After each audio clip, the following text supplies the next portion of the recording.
Programa Brasil do Futuro. Notícia, opinião, as personalidades mais importantes e relevantes do cenário político passam por aqui.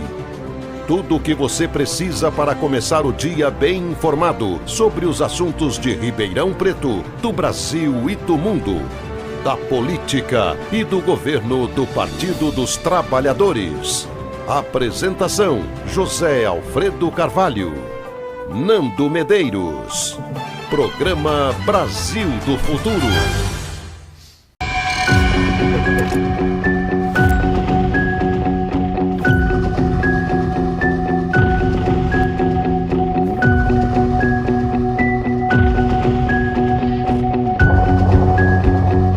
Valeu esses quase 70 dias dentro do QG.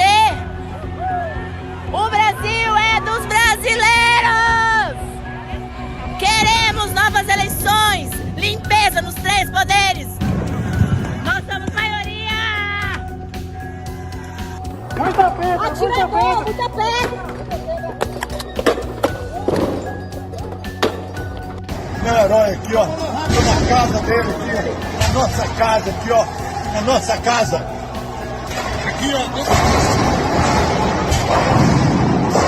Mais gente saindo, mais gente sendo conduzida. Olha, imagens impressionantes realmente da sua fonte lá de dentro do Palácio do Planalto. Realmente nunca imaginei que veria uma cena como essa de um ataque deste tamanho à democracia brasileira. É o maior ataque à democracia brasileira em toda a nossa história. Não houve um ataque deste porte à democracia brasileira em toda a história do país. A gente viu nos Estados Unidos, no 6 de janeiro, não é nada perto do que nós estamos vendo no 8 de janeiro aqui no Brasil. Não foi por falta de aviso. O comunista, ele tá achando que ele vai se infiltrar no nosso meio e ele vai achar o que nós estamos programando. A única informação que vocês terão a respeito de nós é que nós vamos colapsar o sistema. Os ônibus, as caravanas estão saindo do país inteiro! Do país inteiro! Nós vamos sitiar Brasília, nós vamos cercar os 3 poderes, nós estamos tomando o poder de assalto, o poder que nos pertence! O Brasil voltou a respirar!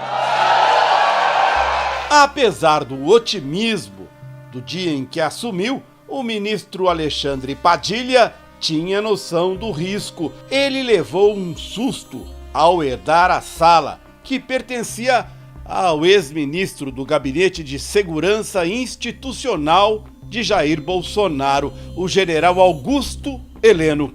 Uma das coisas mais impressionantes para mim é que essa parede aqui, que hoje está aqui, tinha um painel com as fotos dos ex-diretores do SNI, numa sequência, né, todos eles aí, Figueiredo, Golbery, até foto do general Heleno, ou seja, uma ideia de uma sucessão do GSI como uma sucessão do SNI, uma linha histórica, né, mantida aí, e uma ode à ditadura. O SNI, Serviço Nacional de Informações, espionou milhões de brasileiros, inclusive apoiadores da ditadura. Era um super ministério de seu criador, o general Golbery do Couto e Silva. Será bem como que um Ministério do Silêncio. O ministro Padilha só conheceu o pai aos 8 anos de idade. Arivaldo foi sequestrado, torturado e preso. Teve de fugir do Brasil em 1971, deixando para trás a esposa grávida. Quando o mal se instala assim de forma absoluta, né? E aí a tortura nada mais que um sintoma disso, né? Simulamos o painel que o ministro Padilha encontrou em seu gabinete. Tinha a imagem de Golbery e também a dos generais Garrastazu Médici e João Figueiredo, que chefiaram o órgão antes de se tornarem ditadores. A foto que Heleno colocou ao lado deles mostra que o general se considera herdeiro das ideias da ditadura. O dia 8 de janeiro, assim, ele começa quando o ex-presidente da República assume a presidência do país e começa a semear um clima de ódio no país. O 8 de janeiro foi semeado com os discursos pró-ditadura militar de Bolsonaro. Sem reconhecer o resultado das eleições, Jair Bolsonaro foi para os Estados Unidos 2 dias antes do final de seu mandato. Deixou 2 armadilhas para o governo Lula. No comando da Segurança Pública do Distrito Federal, seu ex-ministro da Justiça, Anderson Torres. O tenente-coronel Mauro César Cid, ajudante de ordens, foi nomeado para chefiar o 1º Batalhão de Ações de Comandos, o BAC, sediado em Goiânia. São as forças especiais que treinam até debaixo d'água. No símbolo, o preto lembra as noites escuras, nas quais são realizadas as operações. A caveira significa destruição, morte e confusão nas linhas inimigas. Bolsonaro também deixou no Brasil milhares de apoiadores determinados a derrubar o governo Lula. Venha para Brasília. É a última chance que temos para não deixar com que o nosso Brasil vire um país comunista. Nosso encontro em massa acontecerá na Esplanada, na Praça dos Três Poderes. Alguns interpretaram os toques na mesa como sendo mensagem telegráfica de que era preciso resistir. Jamais esperava chegar aqui. Para organizar o 8 de janeiro, eles usaram um código: Festa da Selma. Selma também é o nome de uma cidade do Alabama, nos Estados Unidos, palco de protestos históricos contra o racismo.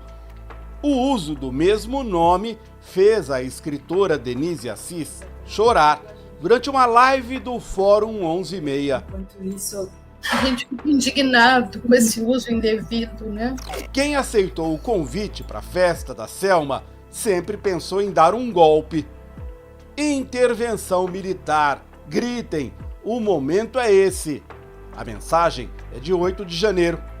Na manhã daquele domingo, o editor da revista Fórum, Renato Rovai, estava em Brasília. Eu escrevi um tweet, no dia que tô em Brasília e o meu hotel está cheio de patriotários, de camisa da seleção, eram a maioria no café da manhã. Espero que o ministro Flávio Dino use a lei para acabar com essas ações golpistas. Eram 10h46 daquele domingo. Um grupo do Telegram, com mais de 18 mil membros, havia sido usado para a convocação. A mensagem: o povo em massa tem que preencher todo esse espaço, principalmente dentro e fora do Congresso. Aí sim, derruba o governo. Selma não convidou crianças nem idosos, diz o texto. Sugeriu máscara para não ficar ardendo com a torta de pimenta na cara. Hoje todos sabemos o que foi a festa da Selma. Mas a facilidade com que os manifestantes entraram dentro dos prédios foi impressionante. Em 30 anos de polícia, eu nunca vi aquela facilidade acontecer. O próprio batalhão de guarda presidencial não estava na sua totalidade dentro da presidência, pelas informações que eu recebi. Aquilo não foi só depredação. Aquilo claramente foi uma tentativa de golpe. Eu acho que investigação profunda, temos que ir atrás de financiadores, achar os financiadores. Isso do jeito que eles falam no telefone não vai ser tão difícil. Acho que muito deputado vai ser caçado, porque vai ter muito deputado aqui que pagou o ônibus, que esteve lá estimulando. A ação tirou proveito de um vazio institucional. O Congresso e o STF estavam em recesso. O presidente Lula e o presidente do Congresso, Rodrigo Pacheco, estavam fora de Brasília. O temor era de uma reprise do golpe de 1964. O senador Auro de Moura Andrade, presidente do Congresso, declarou vaga a presidência da República, mesmo com o presidente João Goulart em território brasileiro. Assim sendo, declaro vaga a presidência da República.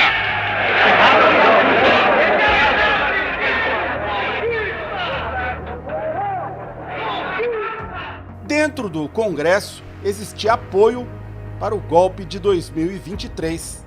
Em 30 de novembro de 2022, convocada pelo senador Eduardo Girão, uma audiência se tornou recordista na história da TV Senado no YouTube. Teve 175 mil pessoas assistindo simultaneamente e atingiu 2,5 milhões de visualizações. Foram 11 horas e 25 minutos de ataques ao resultado das eleições, ao próprio Congresso e ao STF. Os ministros da Suprema Corte, com o apoio da imprensa, pegaram o maior corrupto, chefe do maior esquema de corrupção, com ligação com facções criminosas, ligado ao tráfico de drogas nacional e internacional, condenado em 3 instâncias, o descondenaram e o nomearam para a presidência da República. Digo o seguinte, se precisar, Brasil, a gente acampa. Porque se hoje nós vemos pessoas diante de quartéis pedindo socorro, senhor presidente, é porque elas perderam a esperança e a fé na política, na Câmara, no Senado da República. Nós temos que lembrar que aqui dentro do Congresso Nacional tem deputados e senadores tão criminosos como Alexandre de Moraes, omissos, vagabundos e desqualificados. Já que o Congresso está acovardado, como bem falou o deputado Antônio de Paula, o Congresso não cumpre a sua missão constitucional. O povo não acredita mais no Congresso. Então tem que ser evocado o artigo 142 para a garantia da lei e da ordem. O jurista Ives Gandra Martins apareceu justificando uma intervenção militar baseada no artigo 142 da Constituição.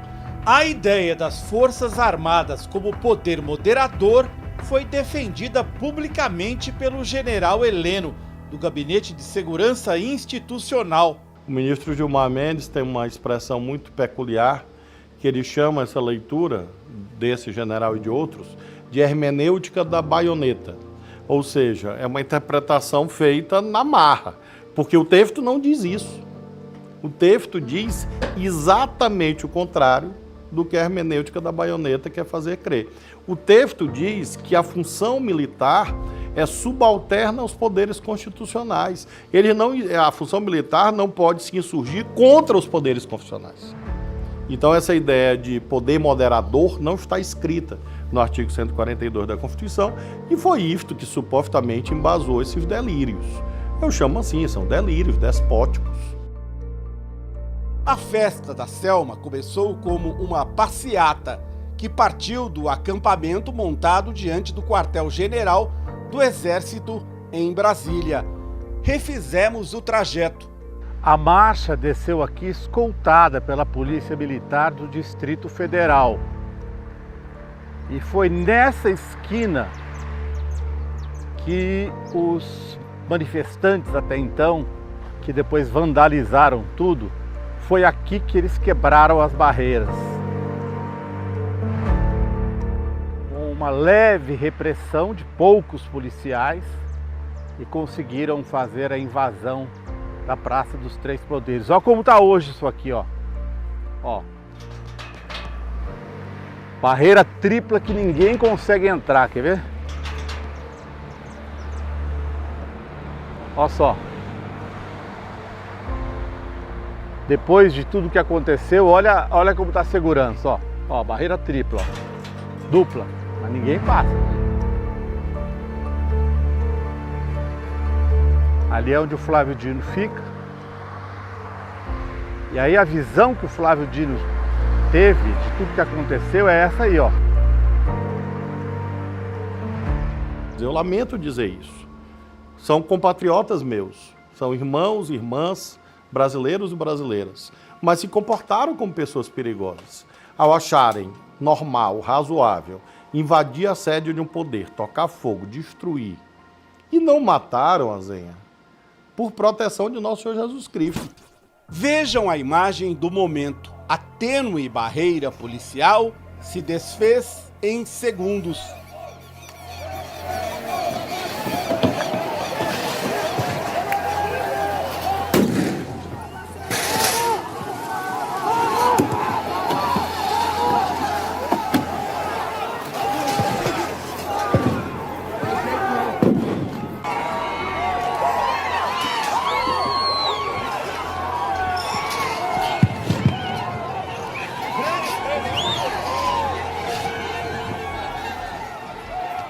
A última linha de defesa incluía alunos prestes a se formar na Academia de Polícia, o que foi questionado na investigação da Câmara Distrital de Brasília.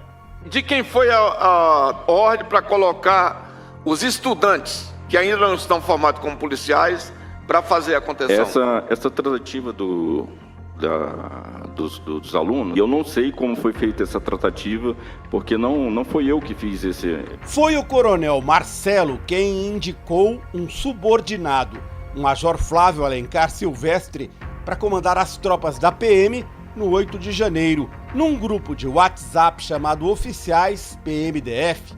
Silvestre escreveu em 20 de dezembro: na primeira manifestação é só deixar invadir o Congresso, KKK. Imagens mostram que o major ordenou o recuo de tropas. Ele alega que fez isso para proteger oficiais sob ataque, mas facilitou a invasão do Supremo Tribunal Federal. Na véspera do 8 de janeiro, a mensagem de um informante no acampamento diante do QG do Exército tinha sido disseminada entre oficiais da Polícia Militar. Ao depor, o coronel Marcelo confirmou não ter levado a sério a mensagem. Trechos dela diziam: eles vieram preparados para a guerra mesmo, vão partir para o tudo ou nada. Ouvi muitas conversas referindo até mesmo morte, mas não vão se render.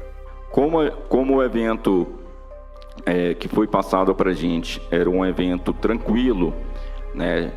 E para a gente estava tranquilo, nesse dia, inclusive, deputado. Coronel, mas deixa eu lhe falar uma coisa.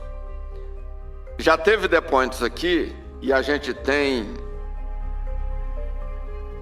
notas de WhatsApp, a gente tem áudio de WhatsApp, o que o senhor chamou aqui de patriotas, né? Convocando o povo para comparecer a Brasília, dizendo que invadiu o Congresso e fazer a tomada do poder. Se estavam preparados para fazer a tomada do poder, como é que vocês iam supor que era um ato democrático, um ato tranquilo, se estavam chamando para a tomada do poder? A tomada do poder se faz com violência, não faz rezando. Nunca, canto nenhum do mundo se tomou o poder com reza. Por mais que seja braba a reza, né? Não se faz tomada do poder, se faz com violência. Portanto, eles estavam chamando para um ato violento.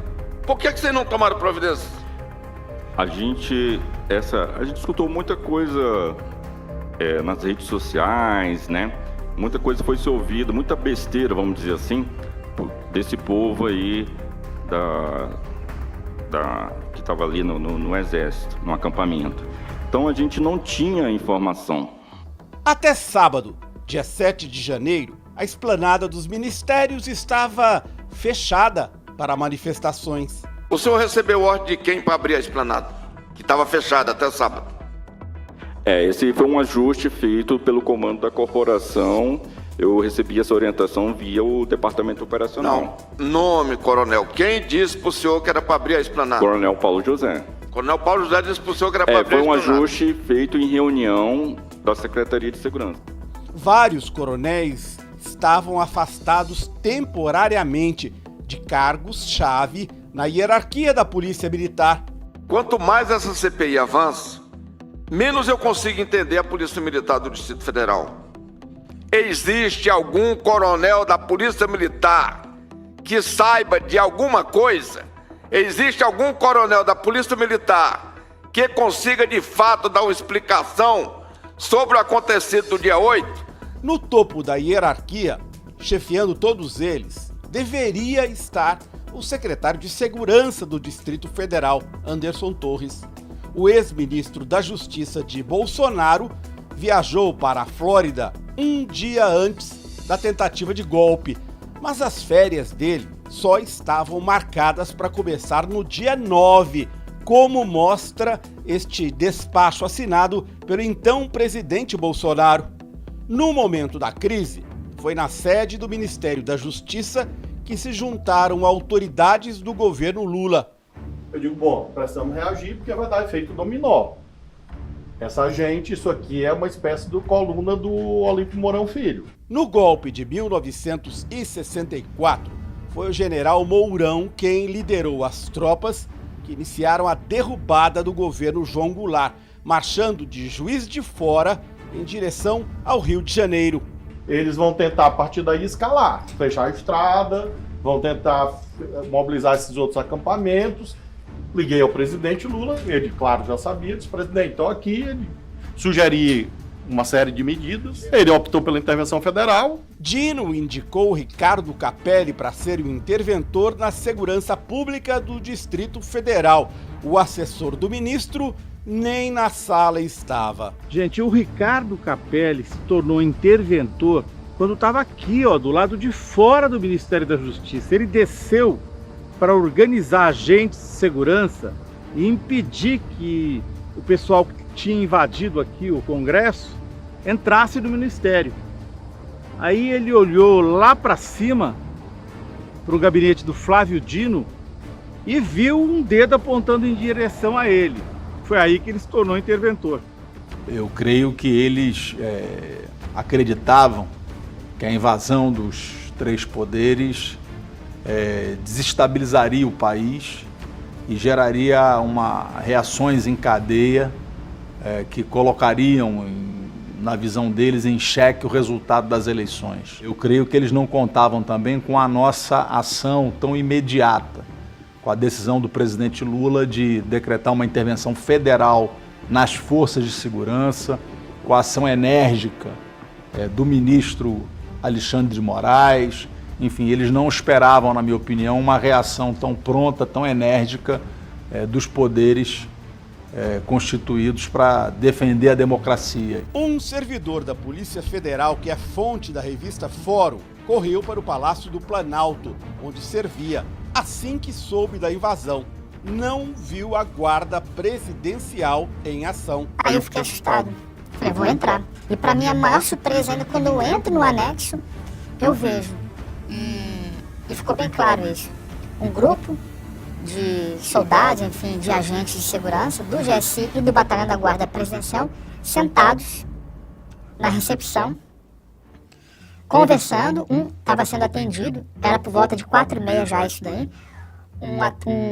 Um socorrista do Planalto atendendo um dos soldados, um dos agentes de segurança. E eu pergunto para eles, quem está no comando? Quem está no comando? Ninguém me respondeu.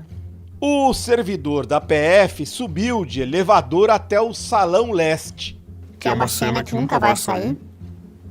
Centenas de invasores, de terroristas, de vândalos, ocupando o Palácio do Planalto, ocupando aquele salão de cerimônias, derrubando as cortinas, sentado no chão, fazendo gravação de vídeos. Oi, eu vou te colocar ao vivo agora aqui, eu vou te pôr ao vivo. Foram as imagens que ele fez com o seu celular que permitiram aos repórteres Mauro Lopes e Henrique Rodrigues transmitir na página do YouTube da revista Fórum, ao vivo, o que acontecia dentro do Palácio do Planalto. No chão todos. Impressionante, sensacional essa imagem. Dramática, né? Dramática.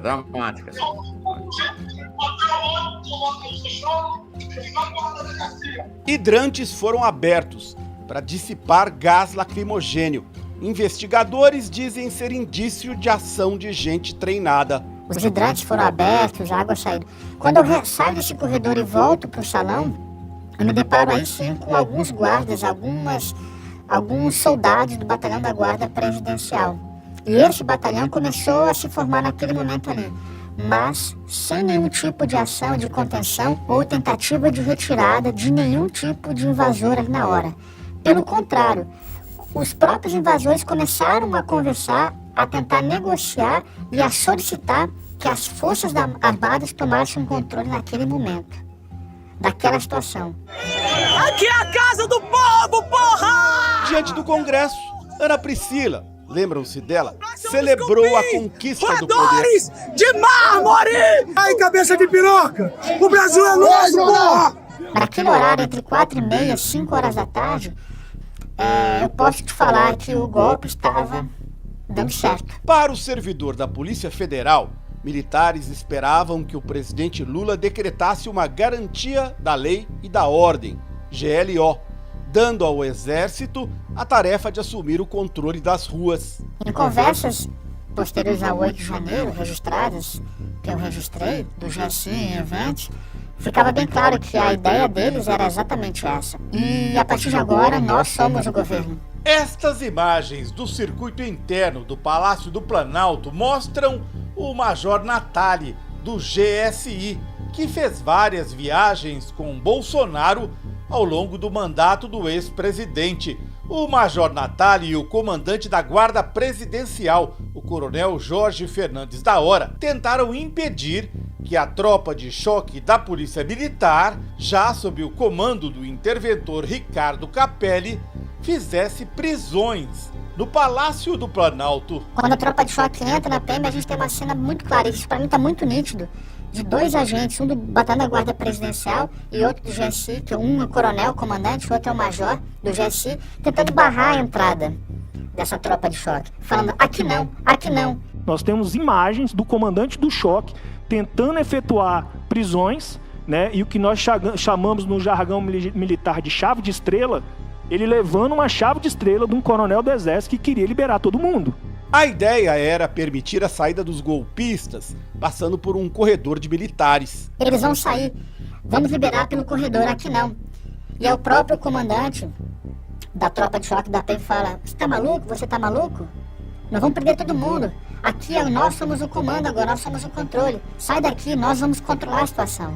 Ana Priscila, ela mesma, dentro do Palácio do Planalto, chegou a bater continência diante de homens da Guarda Presidencial. Escapou e só foi presa 2 dias depois pela Polícia Federal. Autoridades descobriram outros indícios da ação de profissionais no 8 de janeiro. O repórter Alain de Abreu escreveu na revista Piauí que uma granada GL-310 de uso exclusivo do Exército foi detonada durante a invasão ao Congresso. Vejam por que ela é conhecida como bailarina. Esse manifestante aqui era um que estava com artefato explosivo nessa mochila, que estava com bola de gude. Se não foram recrutados, eram pessoas com técnicas de guerrilha e anti-guerrilha. Quando a Praça dos Três Poderes foi invadida, a presidenta do PT estava neste restaurante com os colegas Lindbergh Farias e Randolph Rodrigues. Eles encontraram o ministro da Defesa, José Múcio, pego de surpresa pela invasão do Congresso. E passou agora e ele disse, agora vamos ter que chamar a polícia do Exército para tirar de lá. A primeira preocupação do líder do governo no Senado foi trazer de volta ao Brasil o presidente do Congresso, Rodrigo Pacheco, que estava no interior da França. E aí ponderei com ele, presidente Pacheco, o senhor tem que voltar agora para o Brasil. Eu disse, estou no interior da França, vou tomar a primeira providência nesse sentido. Acione o presidente veneziano, o senador veneziano, que é o vice-presidente do Senado, que estava no exercício da presidência. E veja se ele está em Brasília e peça para ele chamar de imediato o Colégio de Líderes do Senado. Assim eu fiz. Temendo por sua segurança pessoal, Randolph foi com a filha Thaís para a quadra de Brasília, onde ficam os apartamentos funcionais dos congressistas. Como o local estava sem policiamento, Randolph ligou para o chefe da Polícia Legislativa, Alessandro Moraes Martins. O Moraes disse, senador, estou fora de Brasília, estou voltando agora e todos os nossos policiais estão em combate nesse momento lá dentro do Senado. Desde ontem nós tivemos essas informações do que poderia acontecer e desde ontem a Polícia Militar do Distrito Federal não nos atende. É essa situação nesse momento, senador. A gente não pode contar com a Polícia Militar do Distrito Federal. Por telefone, Randolph recebeu um alerta do governador do Amapá, Clécio Luiz, e decidiu tirar de Macapá o único parente que estava em sua base eleitoral, o filho Gabriel. Randolph, a situação é a seguinte, a nossa inteligência aqui do Amapá identificou um aumento de ameaça à sua segurança pessoal nos grupos bolsonaristas. Eles estão monitorando e visando você e seus filhos, inclusive com possibilidades de abordagem, sequestro ou coisa do tipo. Veja, teve uma sequência de eventos simultâneos. Invasão ao Palácio do Congresso Nacional, invasão ao Supremo Tribunal Federal, invasão do Palácio do Planalto aqui. combinado com tentativas de sabotagem em sistemas de transmissão de energia elétrica, derrubada de torre de transmissão de energia elétrica, tentativa de invasão de refinarias para colapsar o sistema de abastecimento de combustível, né? Eu vou reportar mais um fato. No momento que a gente está saindo, derrubam a energia lá da 309, da nossa quadra, né? Isso nunca aconteceu. Eu estou em Brasília há 11 anos, nunca teve falta de energia na 309. Teve nesse dia, naquele momento. Na escuridão, Randolph foi com o presidente em exercício do Congresso, senador veneziano Vital do Rego, que havia chegado de João Pessoa, visitar a sede do Legislativo. A situação era de caos, de destruição, né? E o que me chamou mais atenção, assim, tinha bombas caseiras que não foram detonadas, que estavam aqui. Eu recebi informação que tinha sido deixado bombas também de fabricação caseira lá no Supremo Tribunal Federal. Autoridades do setor de inteligência sabiam que poderia haver violência no 8 de janeiro. Não houve apagão na inteligência. Todos os relatórios de inteligência apontavam para tentativas mais gravosas, para tentativas violentas.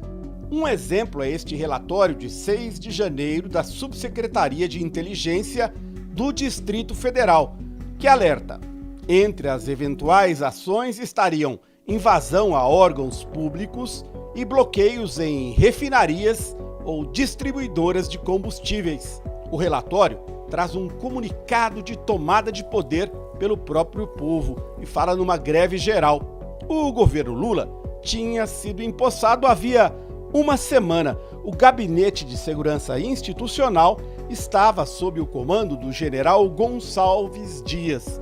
Ele ainda operava com remanescentes do governo Bolsonaro. O GSI que estava operando era o GSI de Bolsonaro, não havia feito a troca dos gestores e nem do corpo do GSI. Quando o golpe fracassou, as vidraças ainda estavam no chão e as cadeiras reviradas, começou uma tempestade de fake news. Para ter ideia, circulou fake news ao meu respeito que eu estava no Palácio do Planalto na hora da quebradeira, com fotos montadas, com filminhos, foi uma coisa absurda.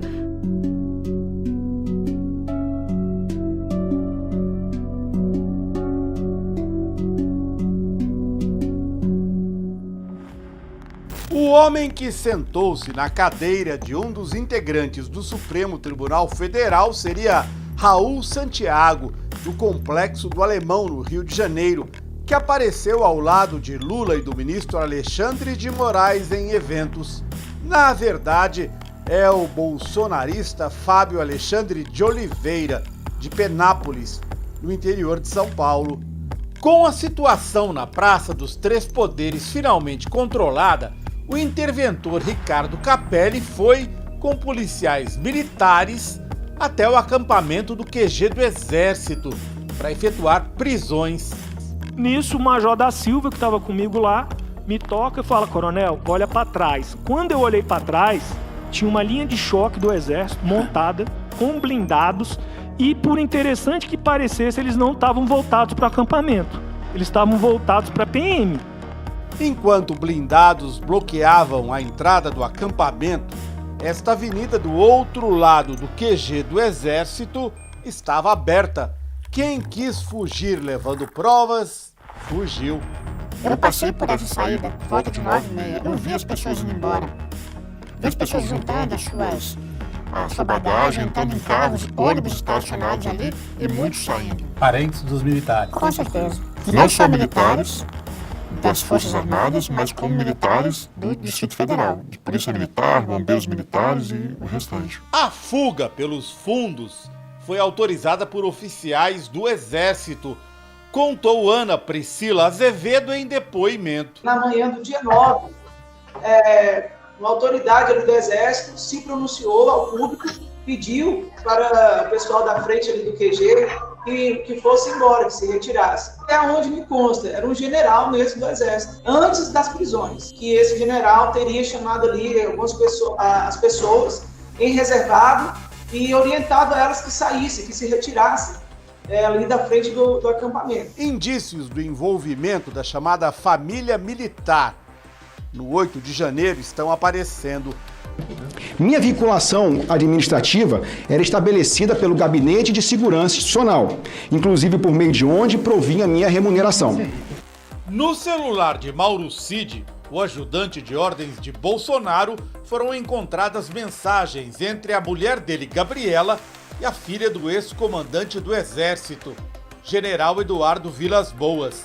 Gabriela pede novas eleições com voto impresso. Ticiana responde, ou isso ou a queda do Moraes, em referência ao ministro do STF. Mesmo depois das prisões dos acampados no QG do Exército, a máquina das fake news não parou de funcionar, anunciando mortes que... Olha o tratamento que nós estamos tendo aqui, ó. Pessoas já morreram, já tivemos 4 mortes, 3 mulheres e um homem agora de madrugada. Na verdade, quem esteve mais próximo de morrer foram policiais. 44 ficaram feridos no 8 de janeiro. O sargento Júnior levou golpes de barra de ferro. Vejam como ficou o capacete dele. O soldado Clementino tomou uma pedrada no rosto quando tentava desocupar o STF. A soldado Marcela foi capturada pelos manifestantes e espancada. Eu costumo dizer que não é um reconhecimento feito para a soldado Marcela, que agora é cabo. É um reconhecimento ao meu batalhão. O capacete da soldada Marcela é um capacete que pesa em torno de 3, 4 quilos, um capacete muito forte. Foi rachado com pancada. Quando o capacete rachou, eles arrancaram o capacete dela e, na linguagem militar, que ela mesma me relatou desse jeito, ela diz, eles iriam me finalizar, eles iriam matá-la com barra de ferro, até que um sargento, numa atitude heróica, pulou sobre ela, eles bateram com a barra de ferro no capacete dele, ele deu uma apagada ali momentânea, voltou e conseguiu tirar ela. O senhor sabe quantos tiros foram efetuados no dia 8? 3.000. 4.000, né? 4.000 tiros para conter aquela turba daquele dia 8 e mantendo o policial e munição acabando, a gente controlando as munições, então não podia avançar com a tropa, porque se a gente chegasse com a tropa muito próximo, acabasse munição de menor letalidade, e se a turba avançasse, não tenho dúvida que o policial ia usar arma letal. O policial não vai morrer. Depois de ter visto a cena do comandante-geral ensanguentado, depois de ter visto um cavalariano apanhar em cima de um cavalo... Isso.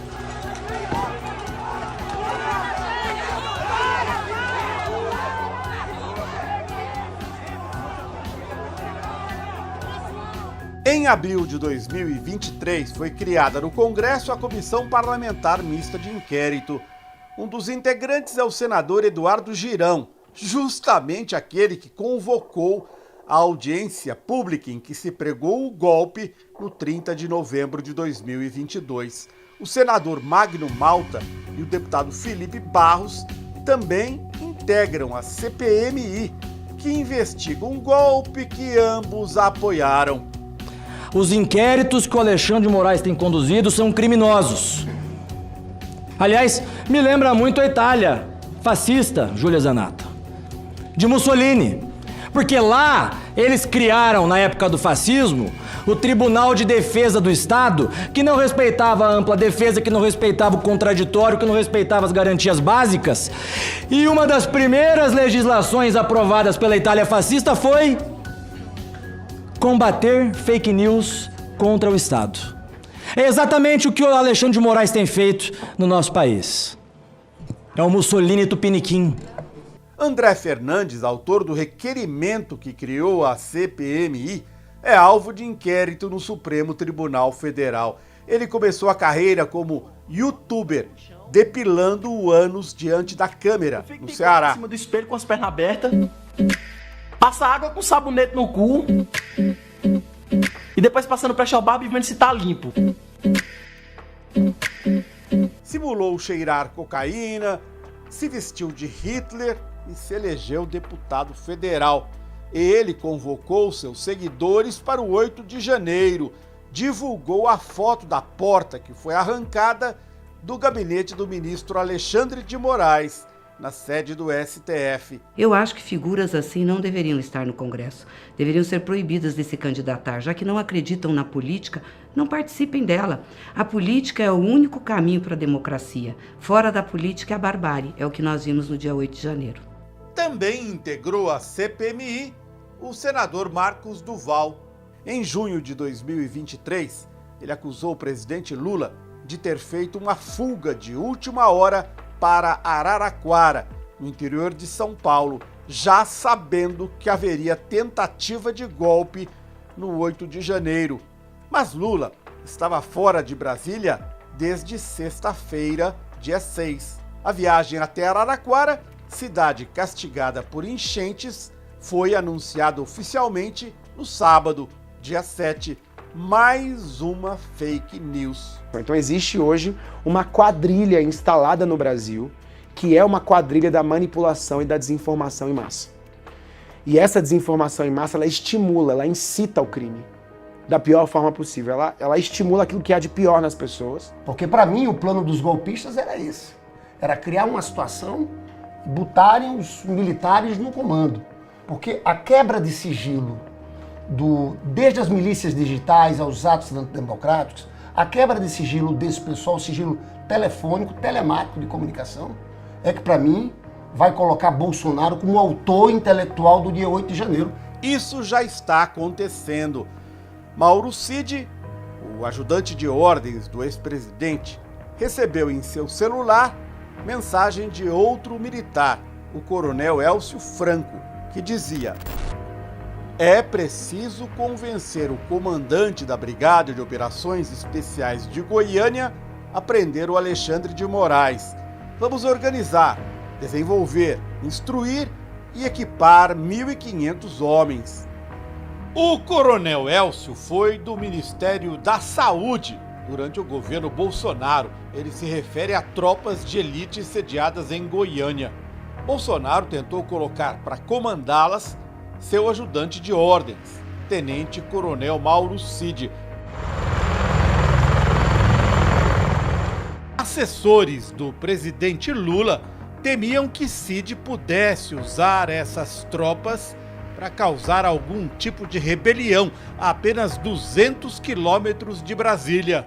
O comandante do Exército, Júlio César de Arruda, mesmo com a posse de Lula, se negou a voltar atrás na indicação de Mauro Cid. Aí que deu a confusão, porque o Lula mandou o comandante do Exército, Arruda, falou com o ministro Zé Múcio, para o comandante do Exército demiti-lo. E o comandante do Exército disse que não ia demiti-lo. Olha que coisa grave. E finalmente foi demitido. Foi demitido porque o Lula disse, então vou demitir o comandante do Exército. Eu acho que tem uma figura aqui que tem que ser General Braga Neto. General Braga Neto, eu tenho informações aqui que o General Braga Neto foi uma peça central na tentativa de articular entre os militares o golpe. Revelações posteriores mostram que no celular de Mauro Cid havia o rascunho de documento que dizia: declaro estado de sítio e, como ato contínuo, decreta operação de garantia da lei e da ordem. Eu fico imaginando qual é o futuro da Laura com o PT chegando ao governo, o futuro dos seus filhos. Bolsonaro nomearia um interventor para assumir o TSE e anular a vitória de Lula. As trocas de mensagens de Cid no WhatsApp envolvem vários oficiais da ativa.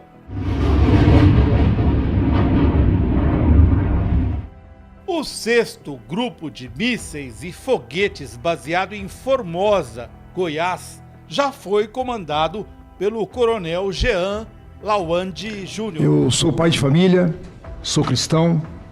Entre 30 de novembro e 21 de dezembro de 2022, ele mandou uma série de mensagens ao ajudante de ordens Mauro Cid, incentivando Bolsonaro a agir.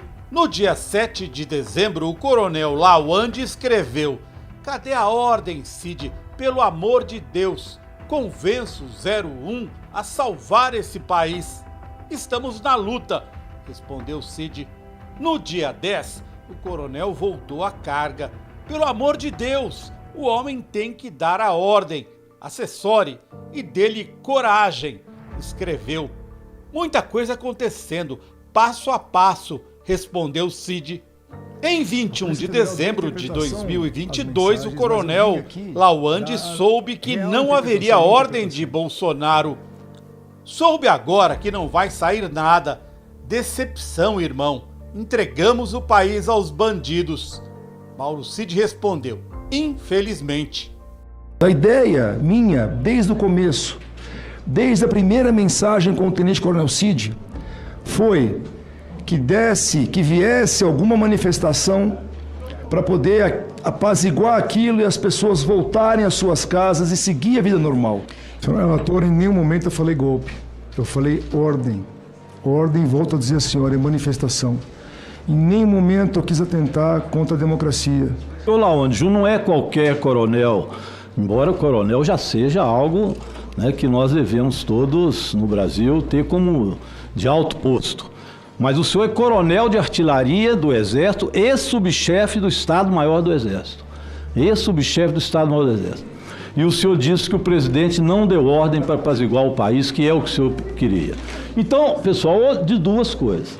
Ou o senhor realmente está querendo culpar o presidente pelo que aconteceu depois, e aí veio dia 12, veio dia 8, veio o atentado no dia 24, que queriam estourar um caminhão com querosene para poder dar fogo em Brasília, no aeroporto. Nós já ouvimos aqui o terrorista. Tudo isso aconteceu porque o presidente não deu ordem para apaziguar o país. O senhor ainda disse que eles continuaram na frente do Exército porque o presidente não deu ordem para eles saírem do Exército e apaziguar o país. Isso é a denúncia que o senhor está fazendo do presidente Jair Bolsonaro. Isso é o que a gente vai tirar do depoimento do senhor até agora. O senhor está vendo que o peixe morre pela boca? Olha o que o senhor disse para o Mauro Cid. Meu irmão, me dá um telefone, depois eu te ligo, fora do trabalho, sem esse telefone, deve estar grampeado, me dá um fixo. O senhor insiste para ele que pode estar grampeado. Mas está grampeado para quê, se o senhor vai dizer que era para apaziguar o país? Para que precisa ter cuidado com isso? Tem lógica. Se é para apaziguar o país, para que querer falar em outro telefone? Não é verdade o que o senhor está dizendo. Na mesma troca de mensagens, Mauro Cid avisou: o general Heleno esteve aqui. Excelente, cumpriu o que falou que faria. Ainda é mistério o que o general Augusto Heleno, do Gabinete de Segurança Institucional, tratou com o Jair Bolsonaro no encontro. 3 dias depois da troca de mensagens, houve a tentativa de explodir uma bomba numa avenida de acesso ao aeroporto de Brasília. Um dos condenados pelo atentado depôs a CPI da Câmara Distrital. Alain Diego dos Santos não pagou pela viagem que fez de Comodoro, Mato Grosso, a Brasília, nem pelas refeições no acampamento, diante do QG do Exército. Olha o tamanhozinho da criança aí, ó. Estão vendo, né? Um churrasquinho de picanha? Ah, sempre. Tinha uma costela, né? Uma ponta de peito. Ponta de peito, é? É, ué. O povo comia bem, rapaz. Comia bem? Comia. E vocês não tinham preocupação de saber quem é que estava pagando essa boa comida? Não, não. Nunca tive. Peço que passe o vídeo 1. Se... O senhor, né? Sim, sim. Na noite da diplomação de Lula, 12 de dezembro de 2022, Alain foi flagrado participando da tentativa de invasão da Polícia Federal. Reforço! Reforço!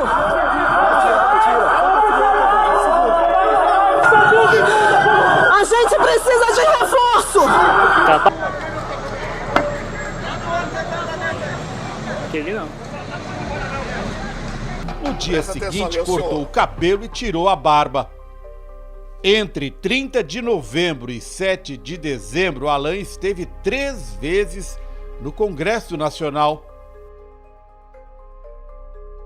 E disse que estava indo na liderança do poder. Não disse. Se eu tivesse falado, o senhor tinha gravação e filmagem.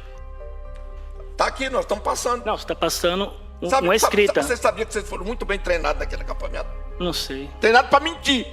Ele confessa que deixou a bomba no eixo do caminhão que levava 60 mil litros de querosene de aviação.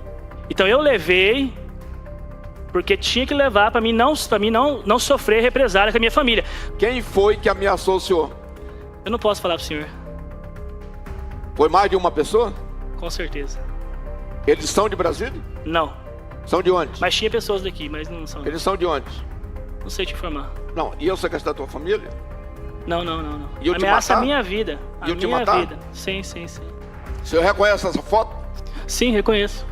Eu estou ali, ó, do lado. Aonde vocês estavam? No QG.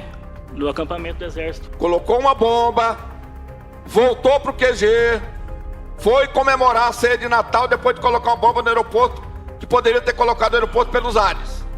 E agora o senhor não quer dizer quem estava com o senhor e quem financiou esse atentado. A polícia já identificou as principais lideranças do acampamento que foi montado diante do QG do Exército. Ana Priscila Azevedo é amiga do general Mourão, que foi vice de Bolsonaro e hoje é senador. Ela é acusada de ser uma das integrantes da máfia do Pix, que arrecadou milhões de reais no acampamento e teria desviado boa parte do dinheiro. O Brasil inteiro doou para essas barracas aí, né? Todas as barracas tinham os Pix.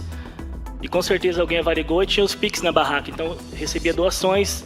O parceiro de Alan no complô da bomba, George Washington, pouco falou em seus depoimentos até agora. Na CPMI do Congresso, foi revelado que ele tinha em seu automóvel outros explosivos e detonadores.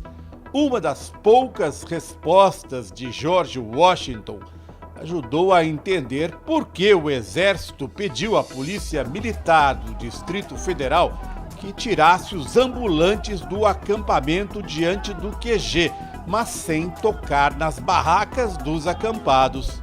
A gente chegava nas reuniões, a gente tinha a expectativa que era para tratar da retirada do acampamento. Mas quando chegava nas reuniões, das tratativas para que fossem produzidos os protocolos, a gente meio que era surpreendido porque o comando do militar do Planalto, ele informava que as operações que fossem desencadeadas dentro do DCMU era apenas para tirar o comércio irregular de ambulantes. Senhora, naquele acampamento, se existia informações e contra-informações. E o que tinha muito ali dentro chamava-se infiltrados. Muitos mesmo. Não era pouco, não. Uns apareciam, quando era descoberto, aparecia outros. Tinha ônibus de infiltrados. E isso o Exército detectou. Infiltrados são pessoas que não faziam parte daquele acampamento. E como o senhor conseguiu identificar esses infiltrados? As próprias Forças Armadas identificaram muitos. Tanto que foi retirado de dentro do acampamento todos os ambulantes que estavam ali vendendo objetos. E as Forças Armadas estavam nesse acampamento? Forças Armadas estavam fora do acampamento, mas eles faziam a ordem de toda a região, de toda a área. E como eles souberam quem eram esses infiltrados? Inteligência deles. Quem participou dessa investigação? Aí eu permaneço calado porque eu não sei quem participou dessa. Com certeza, a inteligência atuava lá. Bem claro que o acampamento era do Exército Brasileiro. O Exército acolheu o acampamento e criou lá dentro fez uma gestação, vamos dizer assim, do golpe. No mundo paralelo deles, esses infiltrados eram pessoas, como ele mencionou ali, pessoas que não faziam parte do acampamento. E o próprio Exército, ele confirma isso, a inteligência do Exército, fazia essa análise para retirada ou não, ou identificação ou não dessas pessoas. Corrobora com aquela informação que eu dei para vocês, de que quando a inteligência da PF e a Contra começaram a trabalhar lá dentro para fazer esse levantamento de informações e trazer vários informes sobre a situação lá dentro, e eles foram sabotados. Lembra que eu falei que foram sabotados? Tem imagens de agentes que foram, entre aspas, pegos, né, pelos próprios manifestantes, invasores, acampados lá, retirando, e o Exército retirando essas pessoas. Então a própria inteligência do Exército mudou a ideia, né, de proteção, de prevenção, e passou a atuar em conjunto com os próprios acampados. A inteligência do Exército foi incapaz de impedir o plano para explodir uma bomba no aeroporto de Brasília, tramado no acampamento do QG. Você pode trazer aquele material do caminhão? Perguntou Jorge no dia 14 de dezembro. Ricardo respondeu: sim, só deixar no jeito. Então vou ajeitar tudo bem embalado amanhã. Seriam os explosivos colocados no caminhão-tanque em Brasília na véspera do Natal. Com todo respeito a quem pensa diferente, nós estamos numa pseudo-democracia. Segundo a jornalista Denise Assis, George Washington também mandou mensagens para o senador Eduardo Girão e o deputado federal General Girão. E estamos juntos sim dos CACs, dos clubes de tiro. Era a véspera da diplomação do presidente eleito Lula. General Girão, vão esperar até quando para acionar os CACs? Escreveu George Washington, em referência aos colecionadores, atiradores esportivos e caçadores. Acione, general. Coloque em treinamento militar. Na audiência golpista do 30 de novembro no Senado, vejam só quem estava sentado bem atrás do deputado Girão. Ele mesmo, Alan Diego dos Santos, que colocou a bomba no caminhão. Curiosamente, em 19 de dezembro, 5 dias antes do atentado fracassado em Brasília, o general Girão fez um discurso prometendo um Papai Noel camuflado aos acampados diante do 16º Batalhão de Infantaria Motorizado de Natal. Eu quero dizer para vocês que essa semana é a semana que está começando as festividades de Natal, sim ou não? Sim! Pronto. Então todo mundo aqui, eu espero que tenha sido bom filho, bom pai, bom irmão, boa esposa. E aí, coloquem um sapatinho na janela que Papai Noel vai chegar essa semana.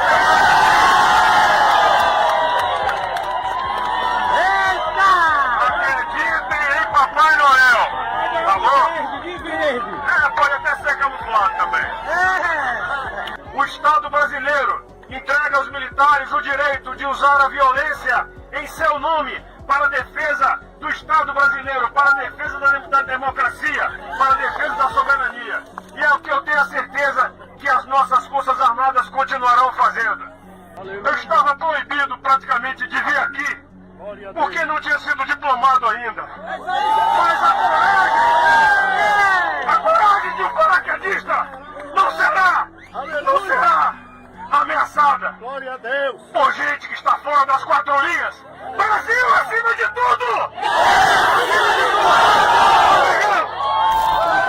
Se instituiu uma quadrilha que tentou impedir a vitória do presidente Lula na eleição. Como não conseguiu, aí se dedicou à violência aberta. O que aconteceu no dia 8 não começou no dia 8. O dia 8 é o ápice de um movimento, de uma tentativa de desestabilizar as instituições brasileiras que ocorreu ao longo dos 4 anos do governo Bolsonaro e que teve o general Heleno como uma das peças centrais. Era ele que comandava o GSI e toda a equipe, inclusive, majoritariamente a equipe que estava em trabalho, estava trabalhando no dia 8, era a equipe montada ainda pelo general Heleno. Olhando hoje pela mesma janela, de onde viu o 8 de janeiro se desenrolar, o ministro da Justiça relembra o passado.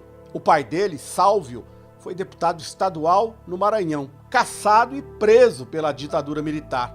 Os ecos são de 1964, quando o então deputado Tancredo Neves protestou, xingando de canalhas os golpistas e seu colega senador Auro de Moura Andrade.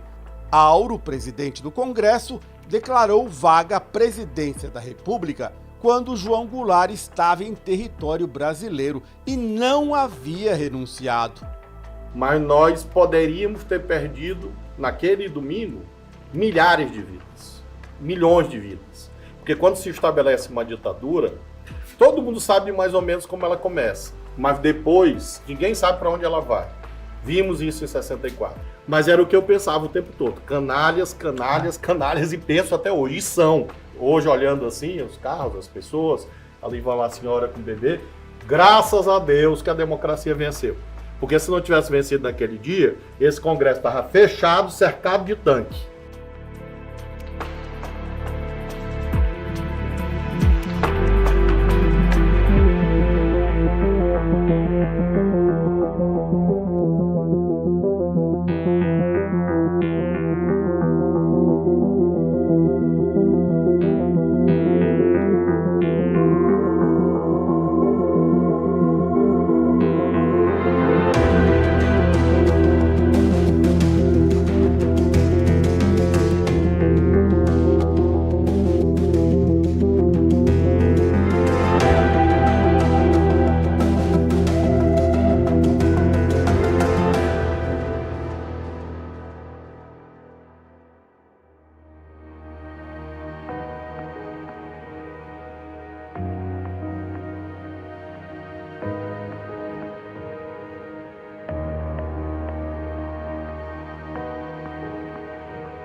O Brasil é dos brasileiros e das brasileiras. Nosso país é soberano, um país único, que tem diversidade, riqueza e seu maior diferencial, o povo brasileiro.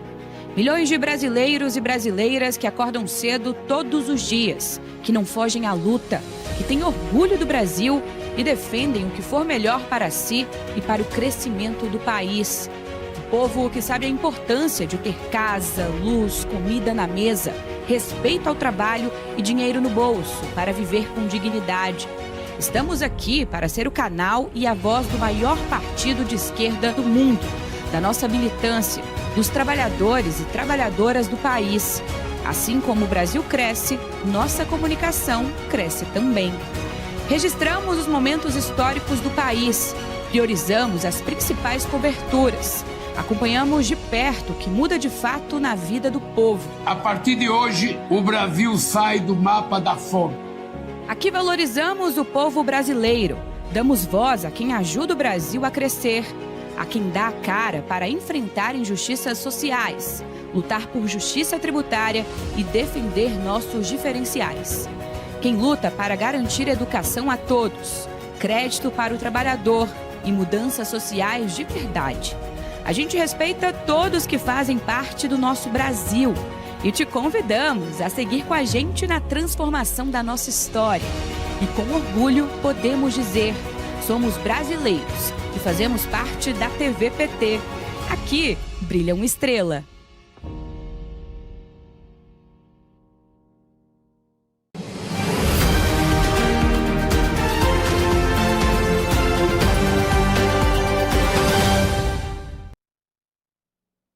Olá, muito boa tarde para você, seja bem-vinda, bem-vindo ao Jornal PT Brasil. Você vai ver nessa edição, com determinação do presidente Lula, Ministério da Justiça e Segurança Pública cria escritório emergencial no Rio para enfrentar o crime organizado. PGR e STF pedem esclarecimentos ao governador Cláudio Castro sobre a operação que deixou ao menos 120 mortos, segundo dados oficiais. Presidente Lula sanciona nova lei que fortalece o combate ao crime organizado e amplia a proteção de autoridades e servidores públicos que atuam nessa área. E também teremos uma conversa ao vivo com a representante da Rede de Comunidades e Movimentos contra a Violência, Patrícia Oliveira. Hoje é quinta-feira, 30 de outubro, eu sou o Anderson Andrade e esse é o Jornal PT Brasil, que começa agora.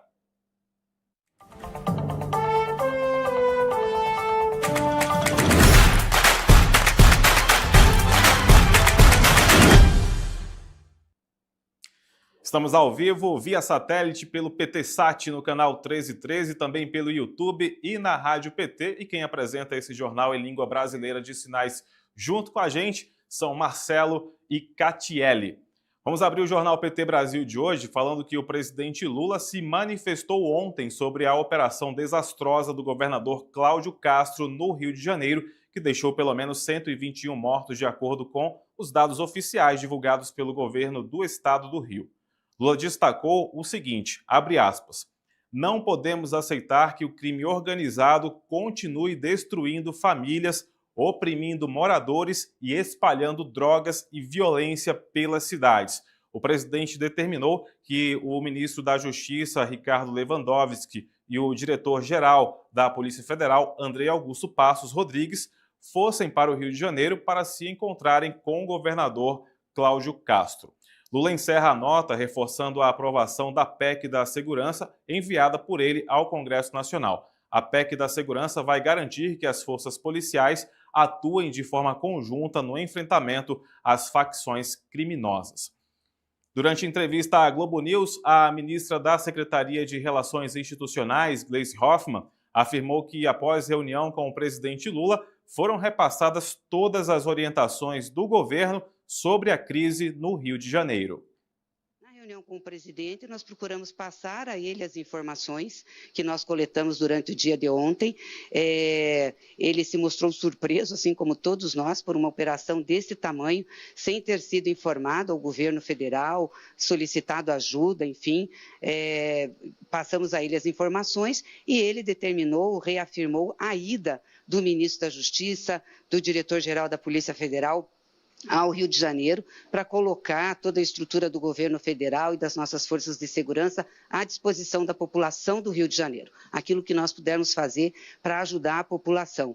E o governo federal já está agindo lá. Aliás, tem a Operação Carbono Oculto, que foi iniciada há algum tempo, e ela também opera no Rio de Janeiro. Então, nós vamos reforçar essa operação lá, que ela tem como foco o crime organizado na máfia dos combustíveis e também envolvendo o sistema financeiro. A ministra Gleisi Hoffmann também voltou a afirmar que o próprio governador Cláudio Castro entrou em contato com ela para confirmar que não havia solicitado o apoio ao governo federal para a operação realizada no Rio de Janeiro. O governador Cláudio de Castro me ligou para explicar uma entrevista que ele deu, fazendo crítica à ausência do governo federal. Aí ele me ligou dizendo o seguinte, olha, eu fiz crítica, mas não foi por essa operação, porque nessa operação nós não pedimos realmente que vocês participassem e não pedimos ajuda. Então, ele deixou isso claro. Depois nós soubemos que a Polícia Federal no Rio foi informada da operação, já estava planejada, já ia realizar, e a Polícia Federal lá não achou razoável a operação e não quis participar. Mas não foi um pedido de ajuda e nem foi um pedido institucional do ponto de vista de governo ao governo federal. Mas, de fato, nós não fomos avisados, não teve pedido de GLO, não teve pedido de nenhuma ajuda por parte do governo do estado ao governo federal. Bom, e o ministro da Justiça e Segurança Pública, Ricardo Lewandowski, anunciou a criação de um escritório emergencial para enfrentar o crime organizado no estado. A ideia é melhorar a integração entre as forças federais e estaduais após a operação contenção nos complexos do Alemão e da Penha, que deixou mais de 100 mortos. Segundo Lewandowski, o escritório vai funcionar como um fórum de decisões rápidas, enquanto o governo federal envia reforços de policiais rodoviários, agentes de inteligência e oferece vagas em presídios federais. O ministro também rebateu o uso do termo narcoterrorismo, dizendo que o crime organizado do Rio não se enquadra nesse conceito e descartou que o emprego das Forças Armadas, descartou o emprego das Forças Armadas por meio de uma operação de garantia da lei e da ordem.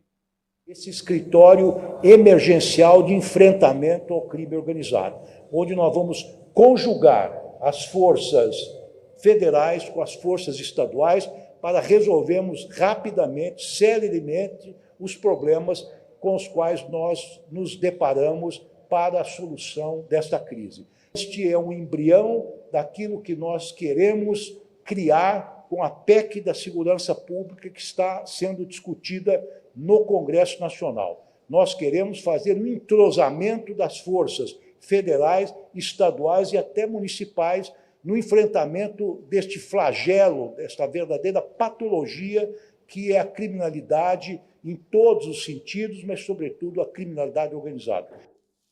Está aí o ministro Ricardo Lewandowski falando aí sobre a criação, né, desse escritório emergencial no Rio de Janeiro.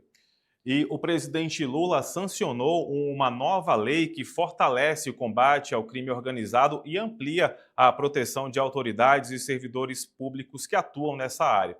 A medida foi publicada no Diário Oficial da União desta quinta-feira e aprovada pelo Congresso Nacional. A nova legislação cria 2 novas modalidades de crime: obstrução de ações contra o crime organizado e conspiração para obstrução dessas ações. Com a sanção, o governo busca reforçar os instrumentos legais de enfrentamento ao crime e garantir mais segurança jurídica aos profissionais que atuam nas investigações e operações.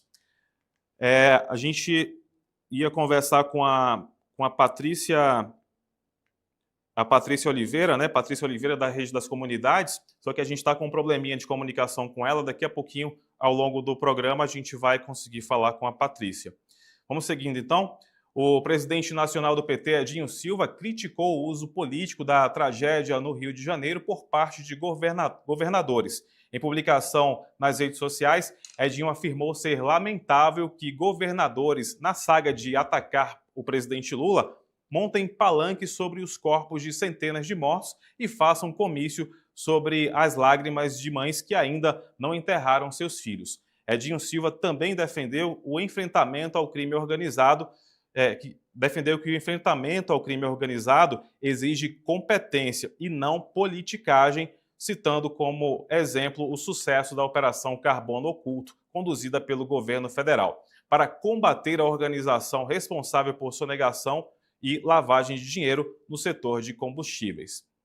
O ministro da Fazenda, Fernando Haddad, destacou em entrevista coletiva que o combate ao crime organizado tem que atingir os verdadeiros mandantes da atividade criminosa. Vamos ver aqui.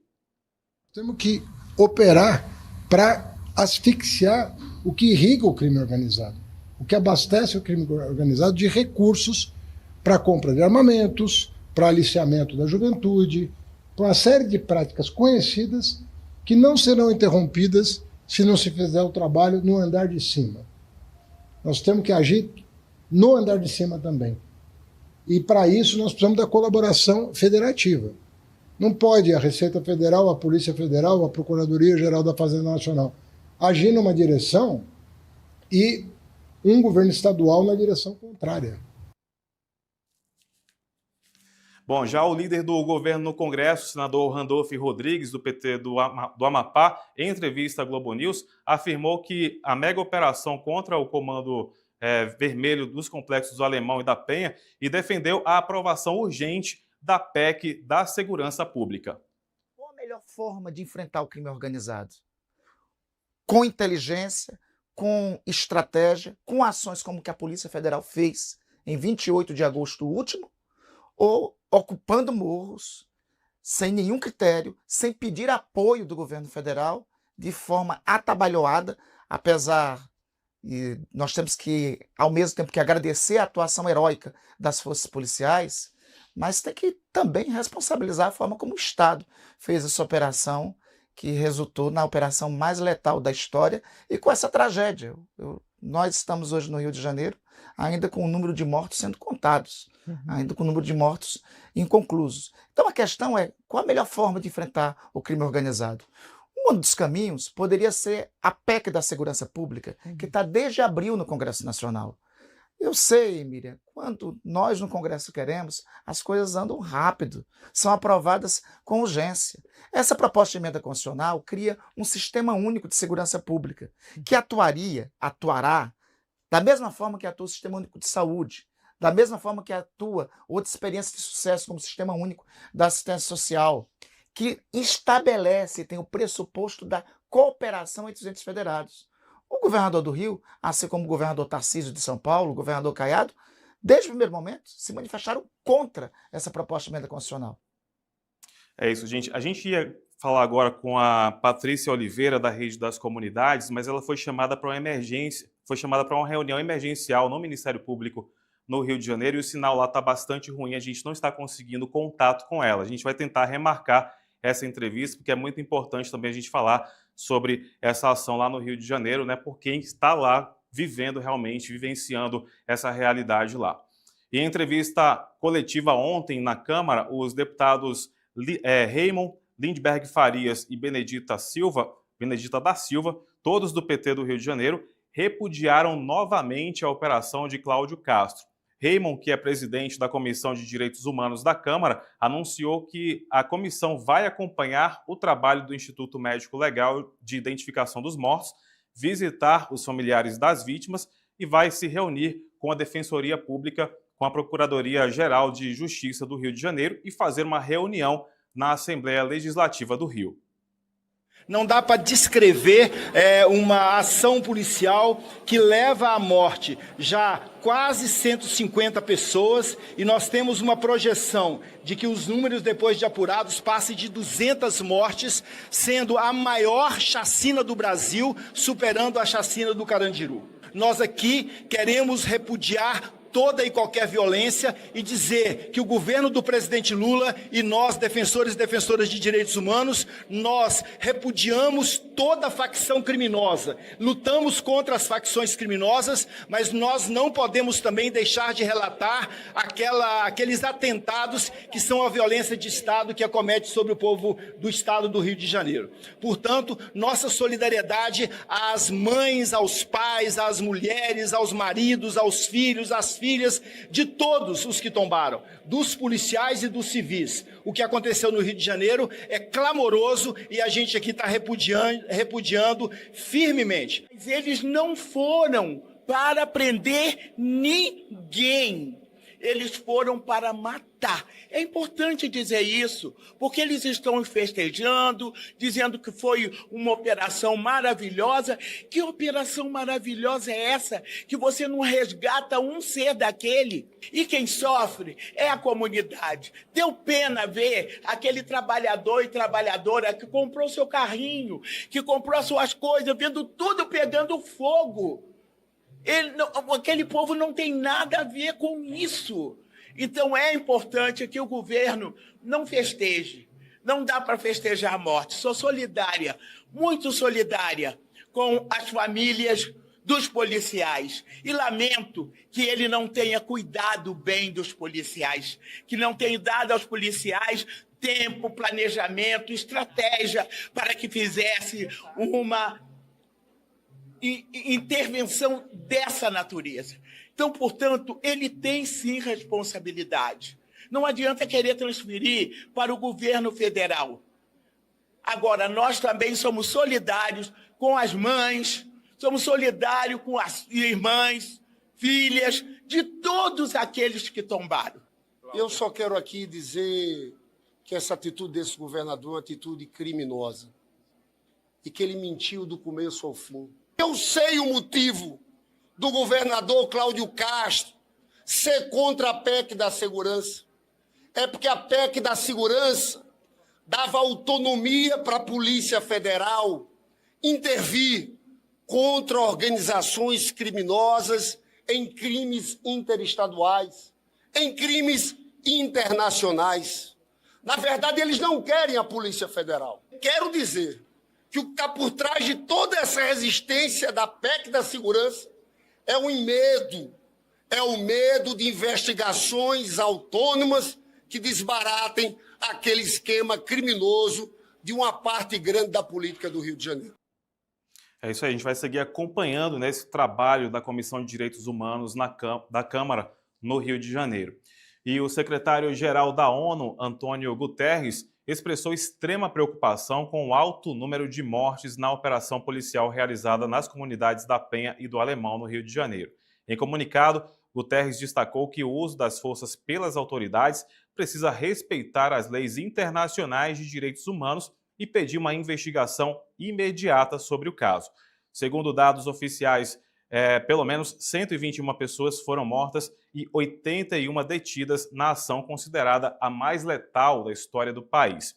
O alto comissário da ONU para os Direitos Humanos, Volker Turk, também cobrou uma reforma urgente nos métodos de policiamento no Brasil e alertou que as operações afetam desproporcionalmente pessoas negras e moradores de áreas vulneráveis. E a Procuradoria-Geral da República informou ao Supremo Tribunal Federal que aguarda informações do governo do Rio de Janeiro para avaliar eventuais medidas sobre a operação na capital fluminense. Em ofício enviado ao ministro Alexandre de Moraes, o procurador-geral Paulo Gonet disse que o Conselho Nacional do Ministério Público já pediu esclarecimentos ao governador Cláudio Castro. O ministro Alexandre de Moraes também determinou que o governador preste informações formais sobre a operação e marcou uma audiência presencial no Rio de Janeiro no dia 3 de novembro para tratar o caso. E agora eu abro um parêntese aqui, porque o ministro Alexandre de Moraes pediu esses esclarecimentos ao governador Cláudio Castro, também porque o STF validou em abril deste ano um conjunto de regras que determina como devem ser conduzidas as ações policiais nas comunidades do Rio de Janeiro. As medidas fazem parte da ADPF das favelas, que levou ao Supremo o debate sobre a atuação das forças de segurança em áreas de alta vulnerabilidade. A ADPF, ou Arguição de Descumprimento de Preceito Fundamental, foi criada para evitar ou reparar violações a direitos constitucionais causadas pelo poder público. Entre as principais diretrizes estão o uso proporcional da força, a obrigatoriedade de ambulâncias nas operações, o atendimento psicossocial aos policiais, o respeito às regras de busca domiciliar e o uso de câmeras corporais e nas viaturas. No entanto, segundo a entidade de direitos humanos e relatórios parciais, várias dessas orientações teriam sido descumpridas na Operação Contenção, o que levou Moraes a reforçar a cobrança de esclarecimentos e agendar uma audiência presencial no dia 3 de novembro. Vamos para o próximo bloco. A seguir, o presidente do Senado anuncia a instalação da CPI do crime organizado para a próxima terça-feira. E a gente conta para você como foi o encontro nacional com secretários e secretárias estaduais de formação do Partido dos Trabalhadores. O Jornal PT Brasil volta já.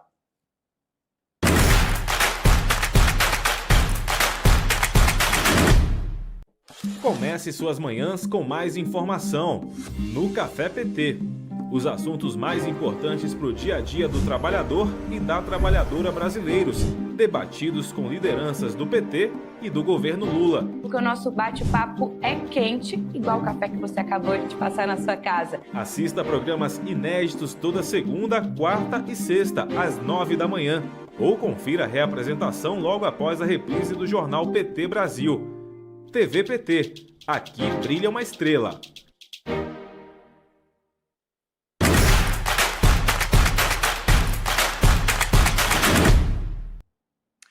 É isso aí, já estamos de volta aqui no Jornal PT Brasil. A secretária nacional de Formação e Educação Política do PT, em parceria, desculpa gente, é a secretaria, né? A Secretaria Nacional de Formação Política e Educação do PT, em parceria com a Escola Nacional de Formação e com a Fundação Perseu Abramo, realizou nesta terça e quarta o encontro nacional com os secretários e secretárias estaduais de formação. Agora a gente mostra para você a reportagem completa do evento.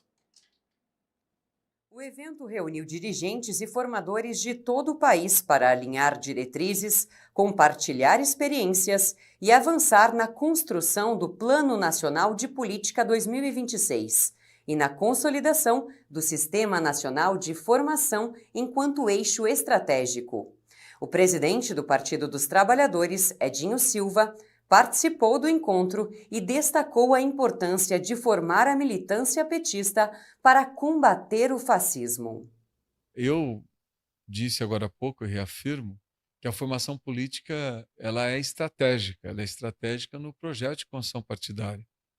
Porque se é importante o PT fortalecer as suas instâncias, o PT ter uma presença mais efetiva na organização social, que nós estamos investindo muito na retomada da organização dos núcleos de base, sem a formação política esse processo fica inacabado. Porque nós queremos que os nossos militantes tenham capacidade crítica, né, de reflexão e tenham capacidade de formulação. E o processo de formação ele é continuado, né? O PT tem um legado talvez o mais consistente hoje dos partidos brasileiros, porque é um processo continuado de um partido de 45 anos. Então, nós estamos formando dirigentes, formando militantes desde a fundação do PT. E, claro, esse processo de formação, de reflexão, também ele é importante para que a gente possa colaborar na construção de um programa de governo, o presidente Lula, em 26, que dialogue com a realidade da sociedade brasileira, portanto, que apresente um projeto, apresente soluções, né, para os graves problemas que o Brasil ainda enfrenta. Paulo Okamoto, presidente da Fundação Perseu Abramo, destacou o papel da Fundação para o fortalecimento das bases políticas. Olha, a Fundação é uma organização importante para o partido, ela é uma organização que tem condições de juntar companheiros e companheiras para resolver problemas, né?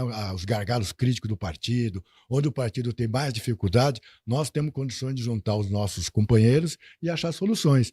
Então, nós temos procurado contribuir com a Escola Nacional de Formação, com a Diretoria Nacional de Formação, fazendo com que primeiro, né, se tenha mais conhecimento sobre o povo brasileiro através das pesquisas. Mas depois como é que resolve? Então, procura construir soluções. Mas muitas vezes as soluções já sabemos como fazer. Mas como é que a gente espalha isso? Como é que a gente dissemina isso? Então, a grande tarefa também, e evento como o de hoje está acontecendo aqui, é importante por conta disso. Está havendo uma disseminação, certo, do conhecimento que o PT tem, que a Fundação tem, que a Escola Nacional de Formação tem. Isso é fundamental. A gente precisa levar mais conhecimento. Só quem tem mais conhecimento vai para frente. A secretária nacional de Formação e Educação Política e diretora da Escola Nacional de Formação do PT, Tássia Rabelo, destacou a importância do evento para dialogar com todas as esferas do partido. Isso é fundamental para a gente conseguir aprofundar e fortalecer o Sistema Nacional de Formação. Então, a gente tem uma estrutura nacional que dialoga com os estados, que, por sua vez, dialoga com os municípios. E é importante também porque a gente está no meio da construção do Plano Nacional de Formação 2026. E esse é o primeiro momento de escuta, saber o que os secretários e as secretárias estão construindo em seus estados e o que eles esperam da formação do PT para o ano que vem. Em conjunto, secretários de todo o país debateram suas ideias e alinharam as principais demandas para o Plano Nacional de Política 2026.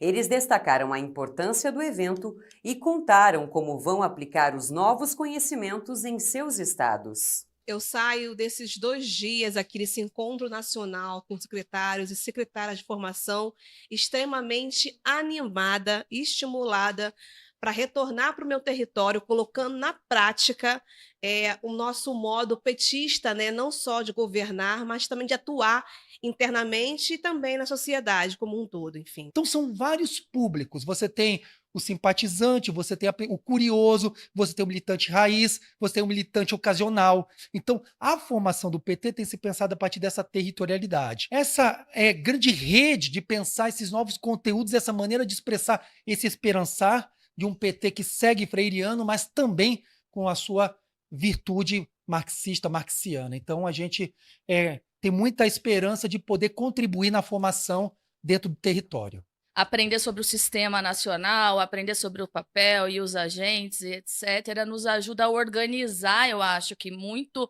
facilmente o pensamento, para que a gente volte para os territórios mais instrumentalizados.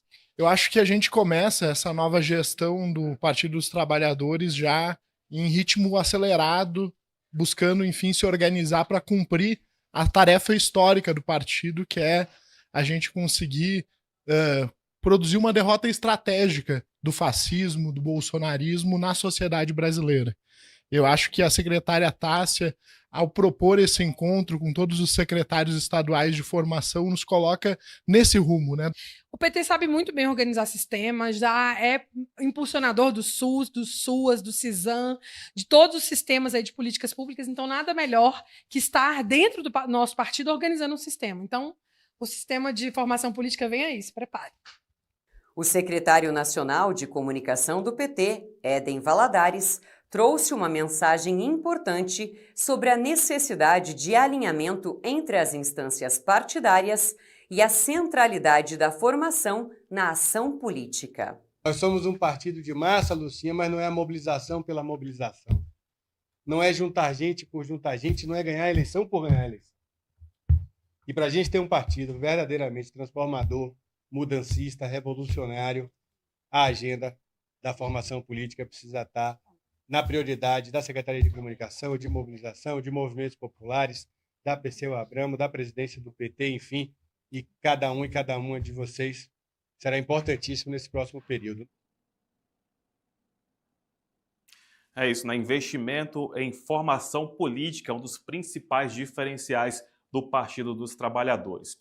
E agora a gente volta a falar do Rio de Janeiro, porque o deputado federal Lindbergh Farias, do PT do Rio, acionou o Supremo Tribunal Federal contra o governador Cláudio Castro por ter interferido em investigações da Operação Carbono Oculto e proteger criminosos ligados à Refit, refinaria que acumula mais de 13 bilhões de reais em dívidas com o Estado e é investigada por fraude e lavagem de dinheiro. De acordo com a representação, o governo de Cláudio Castro ajuizou a ação por meio da Procuradoria-Geral do Estado para reabrir a Refit, interditada na Operação Carbono Oculto.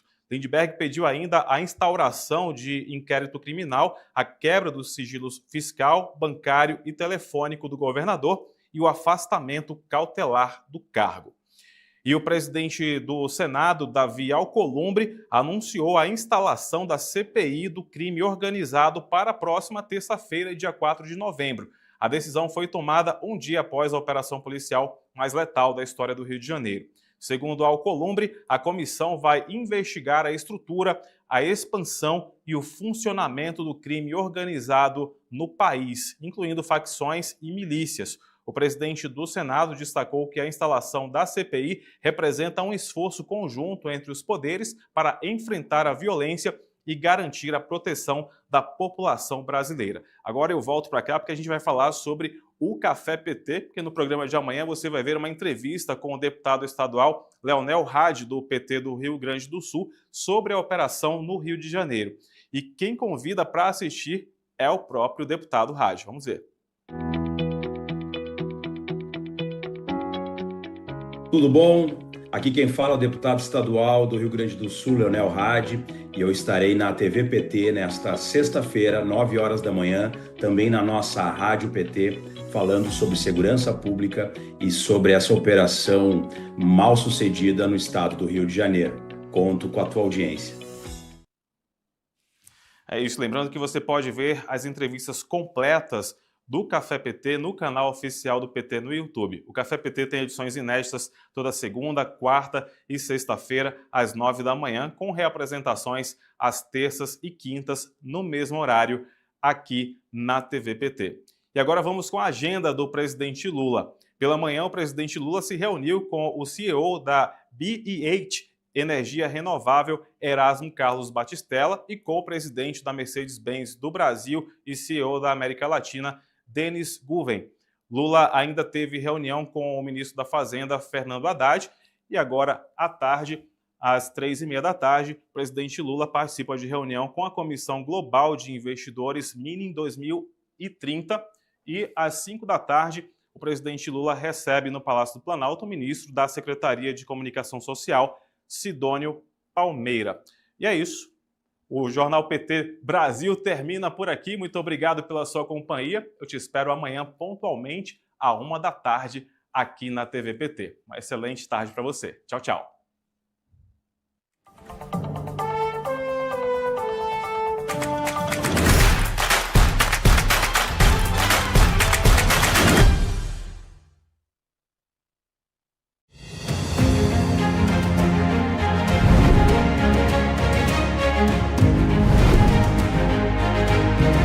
Olá, neste programa você verá a segunda parte da Frente Parlamentar dos Planos de Educação. Vai saber o que rolou nas oficinas da Alesp. Vai vibrar com a sessão solene do Dia dos Professores. Confira. A Assembleia Legislativa viveu uma semana intensa de debates sobre educação, em comemoração ao Dia do Professor, 15 de outubro. Entre os dias 14 e 17 foram realizadas várias atividades envolvendo estudantes, professores, pais, pesquisadores e representantes dos governos estadual e federal.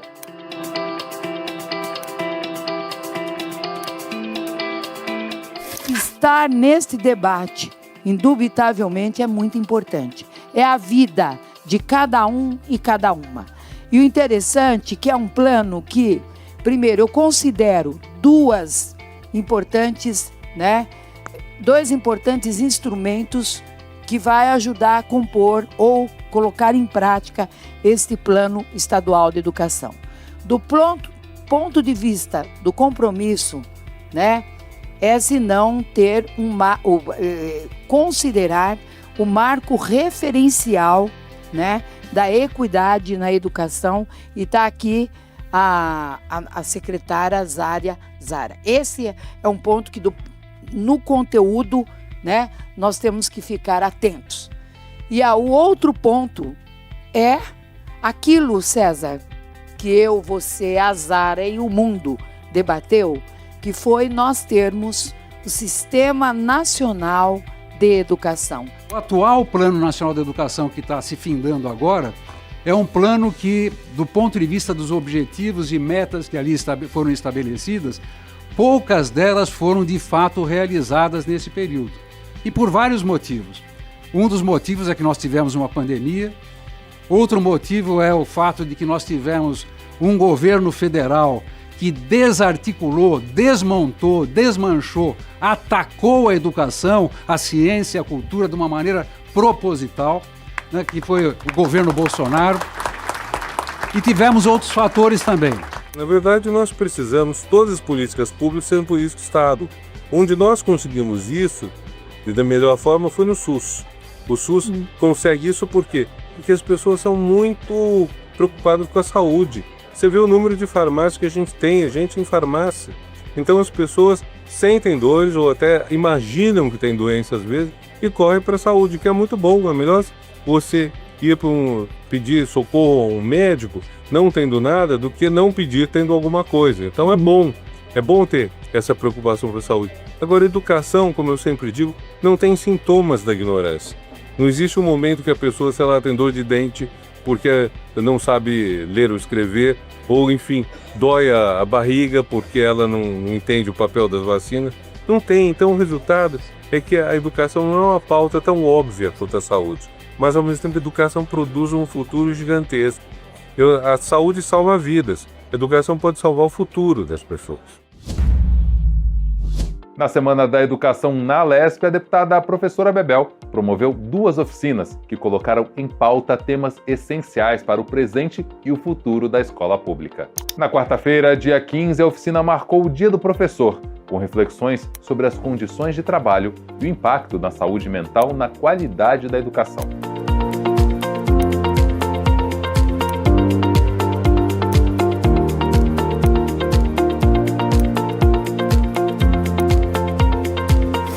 A cada aula que você dá, a cada providência que você toma dentro da sala de aula, você está mudando o planeta.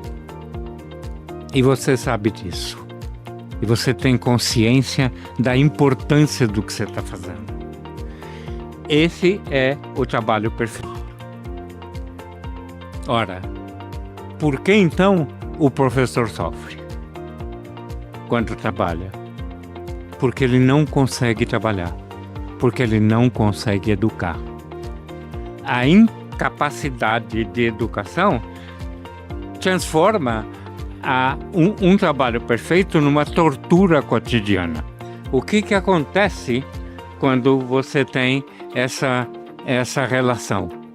Você tem o burnout. Refletir sobre a saúde de vocês é permitir que vocês sejam seres humanos, que é o que o governo do estado de São Paulo não faz.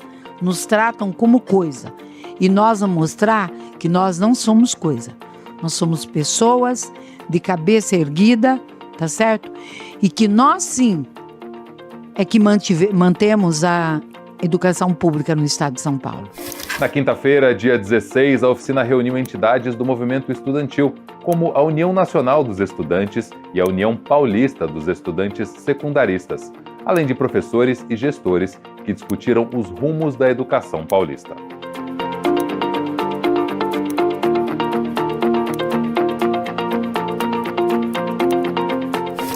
Está acompanhando muito de perto a discussão do PNE com pautas históricas e, por mais que elas não tenham sido cumpridas no último ciclo do PNE, do Plano Nacional de Educação, mas a gente continua reivindicando os 10% do PIB para a educação, 75% dos royalties de petróleo e 50% do fundo social destinado para a educação.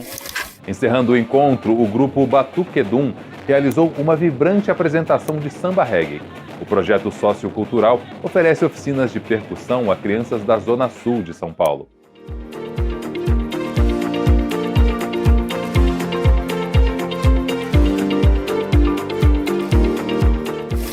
Essa semana da educação, eu não deveria estar fazendo. O que tinha que estar fazendo já tinha que ter uma lei para criar, eu vou fazer isso.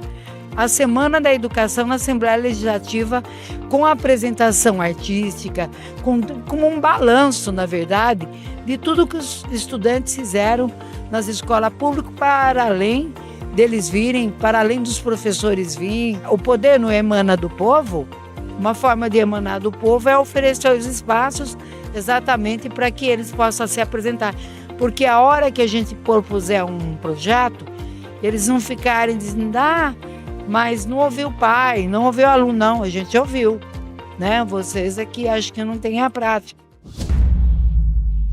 Após uma semana de intensa atividade, a categoria recebeu uma homenagem em sessão solene na Assembleia Legislativa do Estado de São Paulo, no dia 17.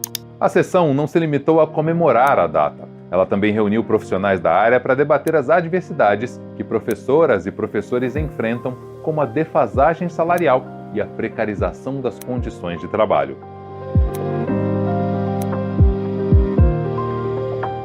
Quando nós discutimos os planos decenais de educação, nós não vamos conseguir colocar a cabo esses planos sem os profissionais sendo valorizados, bem remunerados, podendo ter formação continuada, enfim, sendo respeitados pelo poder público.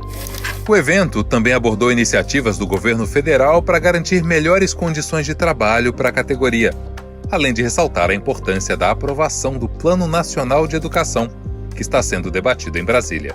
A gente convida o ecossistema educacional, professores, estudantes, a se mobilizar para aprovar um plano nacional que traga mais dinheiro para a educação, portanto valorizando também os professores. Para a gente assinalar para os jovens, para todo mundo que está no ensino médio, que pode ser professor nos próximos anos, porque vai ter a garantia de uma carreira valorizada. Não tem fórmula mágica para um Brasil, para um país se desenvolver, se não for investir pesadamente na educação, na cultura, enfim, todas as políticas públicas, mas sobretudo a educação e a cultura. Apesar de todas as dificuldades, quem decidiu seguir carreira de professor sabe o papel transformador que essa profissão tem na sala de aula e tem consciência do impacto positivo que seu trabalho pode trazer para o futuro do país.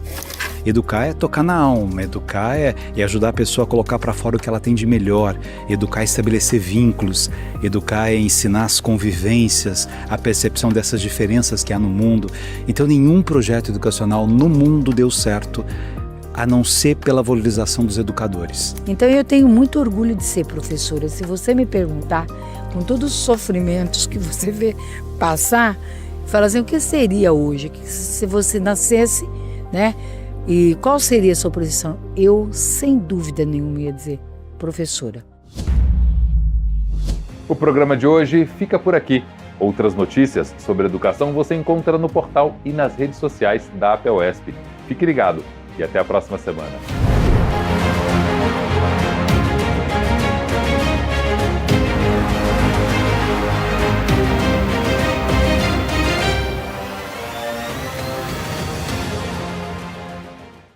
Você sabe, na hora em que precisa, é com o PT que você pode contar.